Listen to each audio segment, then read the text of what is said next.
Krishna. Hare Krishna.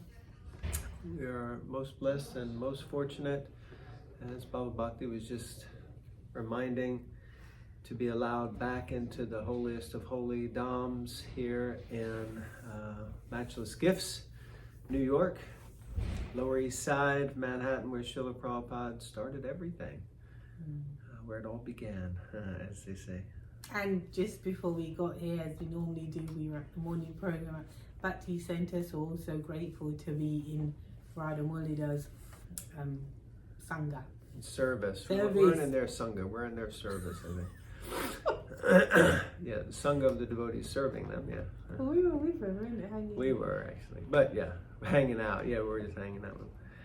Depends what level you're on. Yeah, I'm definitely not on that level. No. Alright, Canto 4, Chapter 30.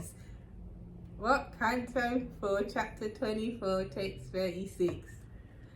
Om Namo Bhagavate Vasudevaya. Om Namo Bhagavate Vasudevaya. Om Namo Bhagavate Vasudevaya. I think this is from that film The Muppets, where one of these kids is doing their own thing, man. The Muppets? I'm not saying you're a Muppet. And the Muppets say, one of these kids is doing his own thing. One of these kids.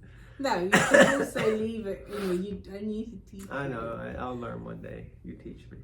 Alright, text 36. My Lord, as the supreme directing deity known as Aniruddha, you are the master of the senses and the mind. I therefore offer my obeisances unto you again and again. You are known as Ananta as well as Shankasham because of your ability to destroy the whole creation by the blazing fire from your mouth. Yoy. Purport. Go on. Well, I can't see it in it. Rishi Keshendriyat Mane. The mind is the director of the senses and Lord Aniruddha is the director of the mind. In order to execute devotional service, one has to fix his mind on the lotus feet of Krishna. Therefore, Lord Shiva prays the controller of the mind, Lord Aniruddha, to be pleased to help him engage his mind on the lotus feet of the Lord. It is stated in Bhagavad Gita, chapter 9, text 34, Manmana Bhava Man Bhakto Mayaji Manamaskuru. The mind has to be engaged in meditation on the lotus feet of the Lord in order to execute devotional service. It is also stated in Bhagavad Gita, text 50, chapter 50. Oh my God, chapter 50, text 15. Matas Mite Gyanam Apohanam Cha. From the Lord come remembrance, knowledge, and forgetfulness. Thus, if Lord Aniruddha is pleased, he can help the mind engage in the service of the Lord. It is also indicated in this verse that Lord Aniruddha is a sun god by virtue of his expansions. Since the predominating deity of the sun is the expansion of Lord Aniruddha, Lord Shiva also prays to the sun god in this verse.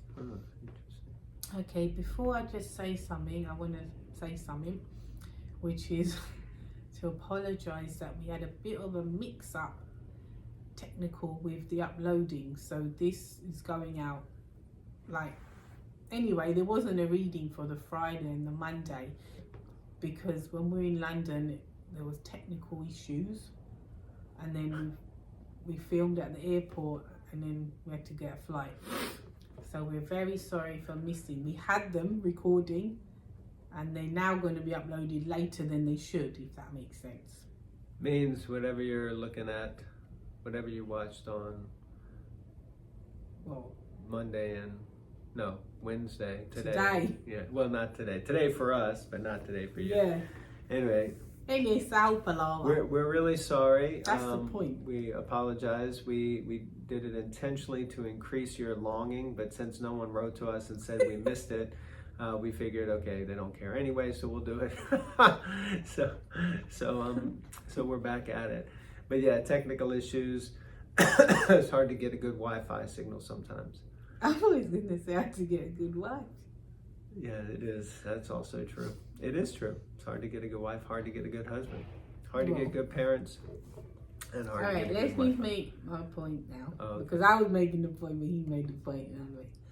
So anyway, the point is what we just read, which now everyone's forgotten, is that the importance of focusing on Krishna when we're engaging in devotional service. Yeah? That was one of many points, yeah. Yeah.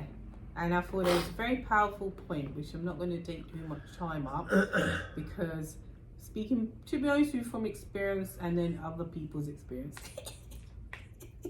because I'm projecting onto others, it's very easy.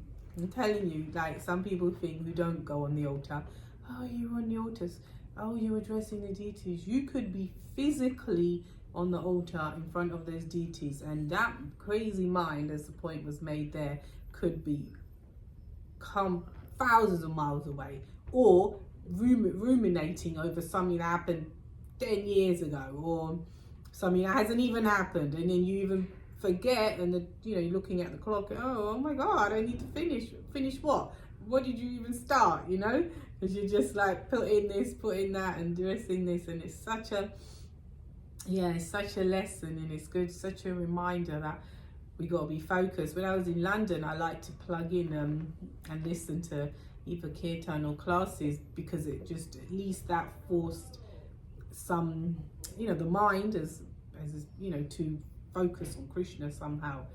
So that was nice. I like doing that. And then from that, I started to listen to classes specifically given about deity worship.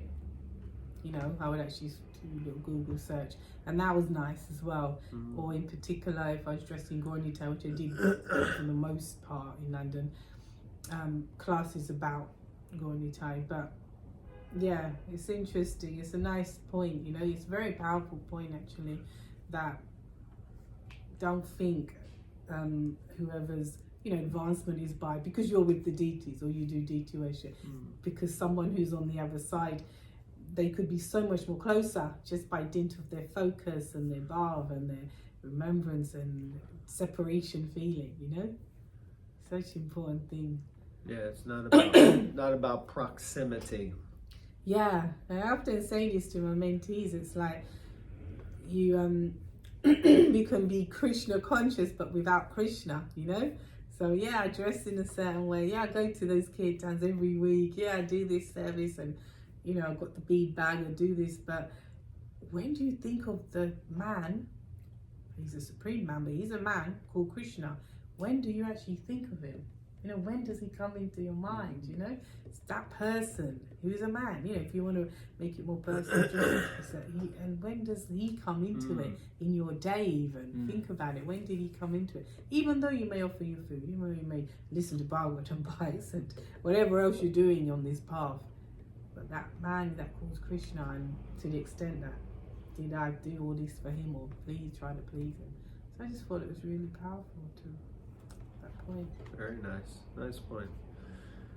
Okay, so the second paragraph of that purport.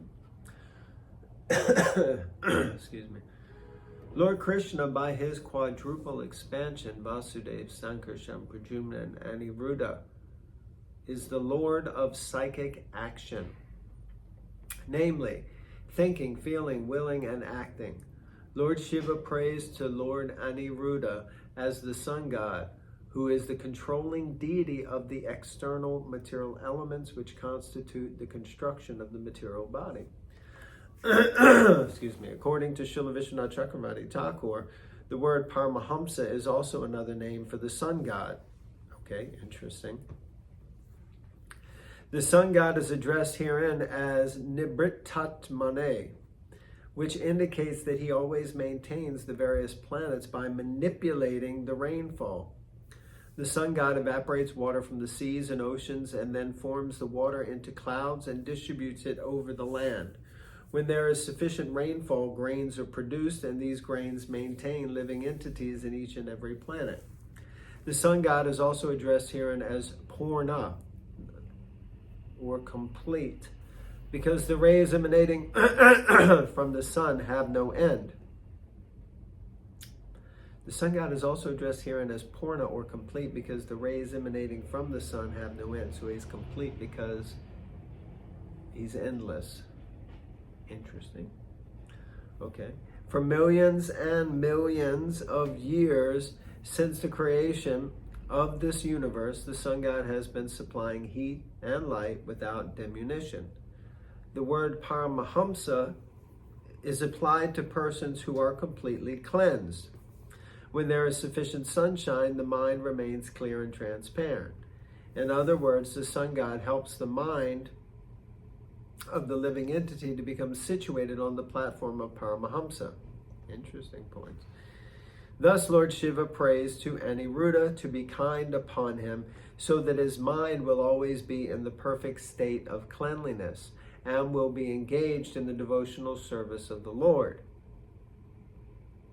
Just as fire sterilizes all unclean things, the sun god also keeps everything sterilized, especially dirty things within the mind, thus enabling one to attain elevation to the platform of spiritual understanding. Wow. There's a lot in there, in that paragraph. First thing I was thinking of was, it's kind of a side, very much a side point, but as I read this Vasudeva, Sankarshan, Pradyumna, and Aniruddha, it came to my mind that Jayadvaita Maharaj's, some of his first disciples, I knew, and anyway, that doesn't make sense now. Anyway, forget that. Strike that. I was just going to say he has disciples by the disregard. He has Pradyumna and Aniruddha, and I was thinking, and I just met another one named Vasudeva. So because Vasudeva is here, but Vasudeva is actually Kadamba Maharaj's disciple. Well, they still make it work. Can still make it work. Disciple. But I didn't know if there was a Sankarshan, so I wondered. Yeah. But anyway, so here what we're hearing is a lot about the sun god. Different names, phrases, or terminology they can refer to, and Paramahamsa being one of them, which generally we understand that the word Hamsa refers to a swan, and Paramahamsa refers to the supreme swan-like personality, who is a pure devotee. So, but here we understand that Paramahamsa is being used as a term to refer to the sun god. And it also mentions that the sun can purify our mind so that we can come to the platform of Krishna consciousness, which is an interesting thing. I was just saying this to someone the other day, this is probably at least the third, if not the fourth time going through the Bhagavatam. And it's like, every time there's something new and you think, I just don't remember this.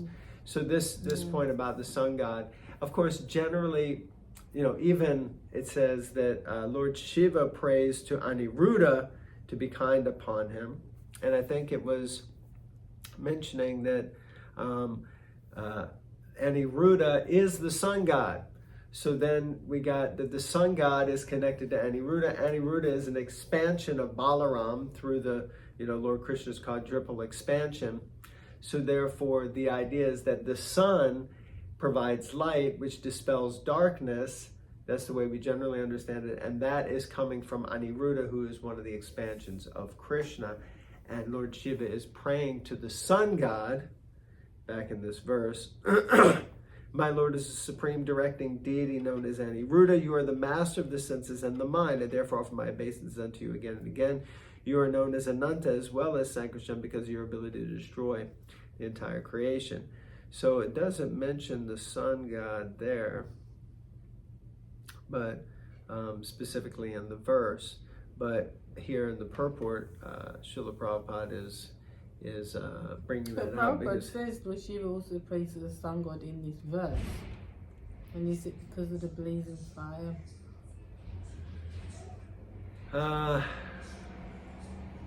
I think he uses Vishwanath Chakravarti Thakur saying that Aniruddha is the source of the sun god, and Paramahamsa can refer to the sun god, and Purnaya, the Supreme Complete, Because it says, Vishnu Chakravarti Thakur says the word Paramahamsa is another name for the sun god. The sun god is addressed here as Nibritatmane. So it seems that Prabhupada is taking this from Vishnu Chakravarti Thakur.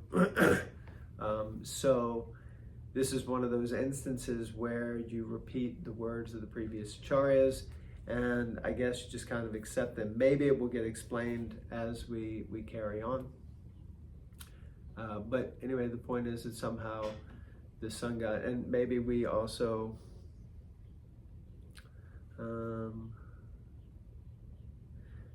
it doesn't say that in the previous verse. It doesn't lead up to that. So anyway, we'll read again tomorrow, and we'll see what Krishna reveals to us. Bhagavatam is always a delightful adventure of understanding and going deeper and deeper into the topics of Krishna consciousness. Any thoughts? I agree. And that is a wrap. Thank you all very much. Have a great day. Hare Hare Krishna. All glories to Srila Prabhupada. Grantarei Srimad Bhagavatam Ki. Jai.